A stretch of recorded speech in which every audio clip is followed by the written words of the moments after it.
International अखबारों में खबर एक ये है कि रशिया इजराइल पर हमला कर सकता है। ये बिल्कुल अलग बात है। हालांकि चूंकि झगड़ा इजराइल और फ़लस्तीन के बीच में है, जंग इस वक्त फ़लस्तीन और इजराइल के बीच में है, लेकिन ये रशिया का जो एंगल है वो इंटरनेशनल मीडिया के बड़े बड़े अखबारों में छापा गया है और बाकायदा राष्ट्रपति पुतिन के माध्यम से ये बात कही गई है कि यदि ये जंग इस तरह से जारी रही और लंबी खींची तो हमें मजबूरन अपनी सिक्योरिटी के लिहाज से आप पर हमला करना पड़ेगा, इजराइल पर हमला करना पड़ेगा। ये शब्द पुतिन के हैं, इंटरनेशनल मीडिया में सुर्खी बने हुए हैं। अब ये क्यों करेगा हमला, इसकी वजह यह है कि इस वक्त इजराइल ने बाकायदा फ़लस्तीन के अलावा लेबनान पर भी और सीरिया पर भी वक्त वक्त पर बमबारी करनी शुरू कर दी है, अपने मिसाइल दागे हैं। आपको इस बात को मैं बता दूं कि सीरिया बेसिकली इस सीरिया के अंदर इस वक्त रशिया का दखल बहुत ज़्यादा कई सालों से, वजह उसकी यह है कि रशिया ने जब अमेरिका और यूके बाकायदा सीरिया पर हमला कर रहे थे तो रशिया ने आगे बढ़ करके सीरिया को एज ए गार्जियन बचाया था और उसी वक्त से अभी तक सीरिया के अंदर रशिया के बड़े बड़े एयरबेस हैं, उनकी हिफाजत के मद्देनज़र उसने इस बात को कहा है कि यदि आपका ये झगड़ा बढ़ता है, आपकी जंग चलती है, तो कहीं हमारे एयरबेस 2018 की तरह दोबारा आपके हमलों की जद में आए तो मजबूरन हमें आप पर हमला करना पड़ेगा। इस बात को सुन करके बाकायदा नेतन्याहू की हवस ख़राब हो गई है और उन्होंने पहले 2018 के अंदर जब हमला किया था सीरिया पर, ये नेतन्याहू इजराइल पहले भी झगड़ा कर चुके हैं, पहले भी हमला कर चुके हैं सीरिया पे। उस समय भी जो एयरबेस थे रशिया के, उन पर बाकायदा इस तरह की सिक्योरिटी पर एक ख़तरा मंडराने लगा था, जिसके चलते बाकायदा पुतिन ने चेताया था कि यदि आप पीएम ना होते, नेतन्याहू को बिल्कुल खुले लफ्ज़ों में 2018 में बाकायदा रिपोर्ट में आपको बता रहा हूँ, ये टाइम्स ऑफ इसराइल की खबर है कि 2019 में बाकायदा कहा पुतिन ने नेतन्याहू से कि यदि आप पीएम ना होते तो मैं आप इजराइल पर हमला कर चुका होता, आक्रमण कर चुका होता। इजराइल बेसिकली फ़लस्तीन के अलावा जो आसपास के मुल्क हैं जैसे लेबनान है, सीरिया है, यहाँ पर भी बराबर अटैक कर रहा है और उसको ये लगता है कि यहाँ जो छुपे हुए फ़लस्तीनी हैं या मुसलमान हैं वो किसी तरीके से मुझ पर हमलावर हो सकते हैं। हालांकि लेबनान की तरफ से कुछ वाकई मिसाइल दागे गए थे, लेकिन सीरिया पर जिस तरह से उसने मिसाइल दागने की कोशिश की है तो इससे इस बात का ख़तरा रशिया को बराबर बना हुआ है कि वो अगर सीरिया पर हमला करता है तो उसके जो एयर बेसिस हैं, मैं एयर बेसिस बता दूँ आपको कि रशिया के बहुत बड़े बड़े एयर बेस और जो है ना वहाँ मौजूद हैं और उसने मिलियंस ऑफ डॉलर वहाँ खर्च किए हुए हैं और बाकायदा सीरिया के अंदर उसका एक दखल है। उस एयरबेस के बारे में मैं आपको बता दूं कि उनके नाम इस तरह से हैं कि एक बहुत बड़ा बेस है जिसको हम बोलते हैं, उसमें एयरबेस बताते हैं मेमिम एयरबेस, ये बहुत बड़ा एयरबेस है रशिया का। इसके अलावा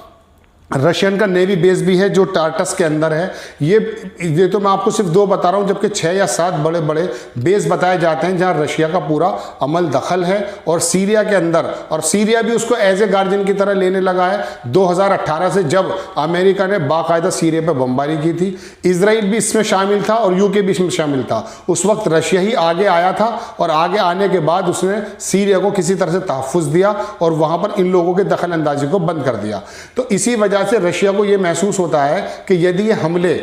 इजराइल फ़लस्तीनियों के साथ साथ अगर सीरिया पर भी करने लगेगा तो वहाँ उसकी सिक्योरिटी को ख़तरा है। इसीलिए रशिया के जो राष्ट्रपति व्लादिमीर पुतिन हैं उन्होंने साफ सुथरे लफ्ज़ों में नेतन्याहू को बात करके कहा कि अगर आपका ये झगड़ा ज़्यादा लंबा खिंचता है तो मजबूरन मुझे इजराइल पर हमला करना पड़ेगा। ये एक अच्छी खबर है फ़लस्तीनियों के मद्देनज़र, और जो मिडिल ईस्ट के मुस्लिम मुल्क हैं उनको भी एक सबक लेने की बात है कि आपकी तो OIC के अंदर कोई ऐसा मशवरा निकल कर नहीं आया कि वो मजलूम फ़लस्तीनियों के लिए आगे बढ़ते, लेकिन अल्लाह ताला जिसको चाहता बड़ा कर देता, जिससे चाहे काम ले लेता है। तो ऐसे ही वक्त में चीन ने भी ये रोल प्ले किया था। हालांकि ईरान, पाकिस्तान और टर्की इसके अंदर पेशो पेश हैं,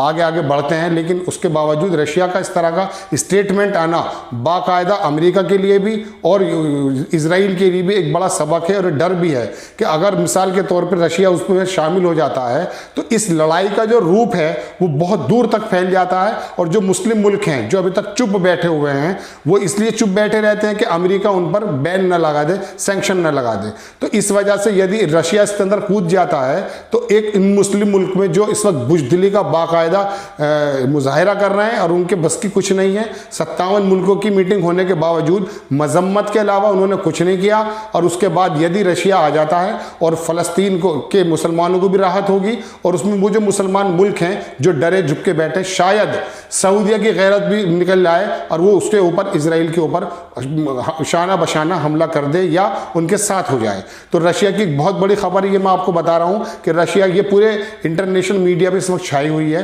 अखबार के नाम भी मैं आपको बता देता हूँ कि इंटरनेशनल मीडिया में एक बहुत बड़ा अखबार है, इसको हम कहते हैं UK news, UK world news ने छापी इस खबर को, और व्लादिमीर पुतिन के बाकायदा हवाले से ये बात छापी है कि इजराइल के राष्ट्रपति को उसने चेताया है कि यदि आपने इस झगड़े को नहीं रोका, इस जंग को नहीं रोका, और इस जंग की जो बात है वो अगर कूद करके सीरिया की तरफ जाती है तो उसकी सिक्योरिटी को बाकायदा खतरा है, जैसे 2018 में भी था। उस समय भी मैं आपको बता दूं कि नेतन्याहू ने 2018 में बाकायदा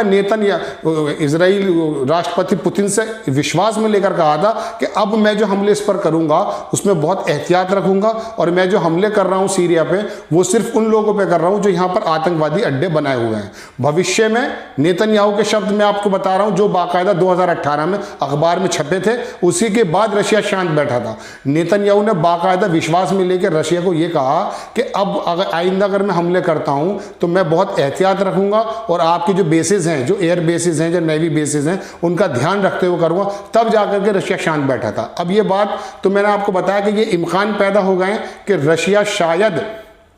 इस झगड़े में, इस जंग में अपने मुफाद को लेकर कूद जाए। लेकिन मैं आपको साथ साथ ये बता दूं कि टर्की के जो प्राइम मिनिस्टर हैं एर्दोगान, उन्होंने भी बाकायदा फ़ोन करके पुतिन को ये कहा था कि हम इजराइल को सबक सिखाना चाहते हैं। इस बात को भी इस बात के मद्देनज़र लिया जा सकता है कि चूंकि टर्की का ताल्लुक इस वक्त रशिया से बहुत अच्छा है और उधर पाकिस्तान का ताल्लुक चीन से है, तो ये दो ताकतों के मैं पहले भी कई बार अर्ज कर चुका हूं कि यदि इस झगड़े में, इस जंग में, मैं जंग इसलिए बार बार कहने से परहेज करता हूं कि जंग दरअसल दो देशों की हुआ करती है। एक तरफ निहत्ते मुसलमान हैं जो उन्हीं की टेरिटरी में रह रहे हैं। बेसिकली गाजा के अंदर जो एक बाकायदा एरिया है वो तो उसको तो गवर्न जो करता है वो इजराइल ही करता है।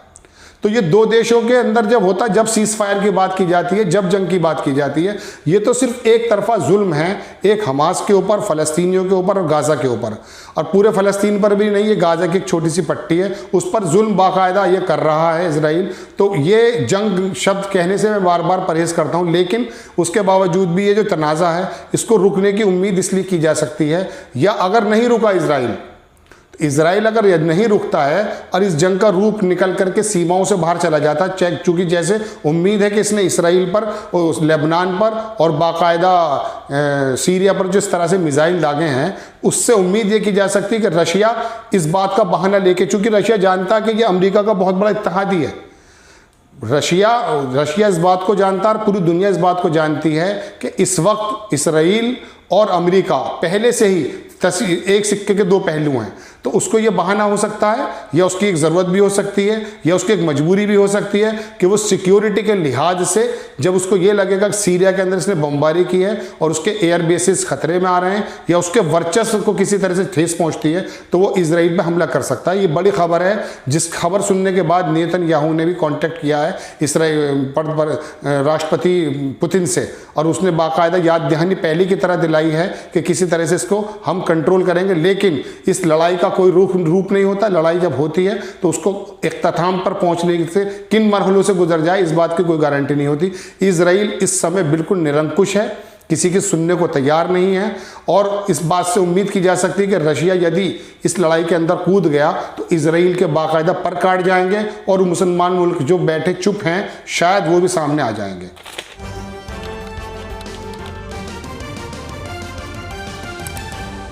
आपकी आवाज